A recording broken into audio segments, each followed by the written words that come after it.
சொத்து இல்லாமல் மரணித்தால், கல்வி இல்லாமல் மரணித்தால், உலகமே இல்லாமல் மரணித்தாலும் அது நஷ்டமில்லை.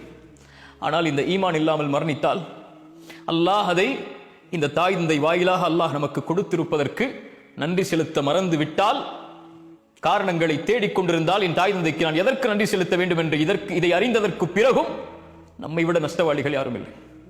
என் தாய்க்கு நான் நன்றி சொல்கிறேன். அஷ்ஹது அன்ன அல்லா இலாஹ இல்லல்லாஹ் வ அஷ்ஹது அன்ன முஹம்மது ரசூலுல்லாஹ், என் ஷஹாதத்தை மொழிவதற்கு அல்லாஹ் வாயிலாக எனக்கு ஒரு வாய்ப்பை கொடுத்தான். என் தாயே, ஜஸாக்கில்லாஹி கைரன். அல்லாஹ் உங்களுக்கு நலவை தரட்டும். உங்களுடைய விஷயத்தில் நான் குறைவுபட்டிருக்கிறேன்.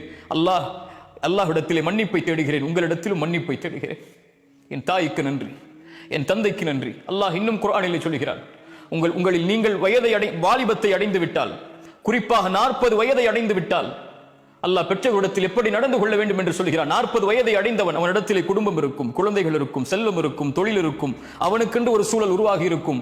இத்துணை நிலையில் நீ மாறி இருந்தாலும், 40 வயதை நீ அடைந்து விட்டாலும், உன் குடும்பம், உன் மனைவி, உன்னுடைய தொழில், உன் செல்வம், உன் குழந்தைகள், இவையெல்லாம் உன்னை மிகைத்து விடக் கூடாது. உன் தாய் தந்தைக்கு நன்றியோடு நடக்க வேண்டும் என்ற காரியத்தில் வஸ்ஸைனல் இன்சான பிவாலிதைஹி இஹ்சானா. அல்லாஹ் அந்த வசனத்துடைய ஆரம்பத்தில் சொல்கிறார், பெற்றோர்களிடத்தில் நல்ல முறையில் நடந்து கொள்ளுங்கள். சிரமத்தின் மேல் சிரமப்பட்டு உங்களை சுமந்திருக்கிறாள், சிரமத்திற்கு மேல் சிரமப்பட்டு உங்களை பெற்றெடுத்திருக்கிறாள், தன் வாழ்க்கையே உனக்காக அர்ப்பணித்திருக்கிறாள்.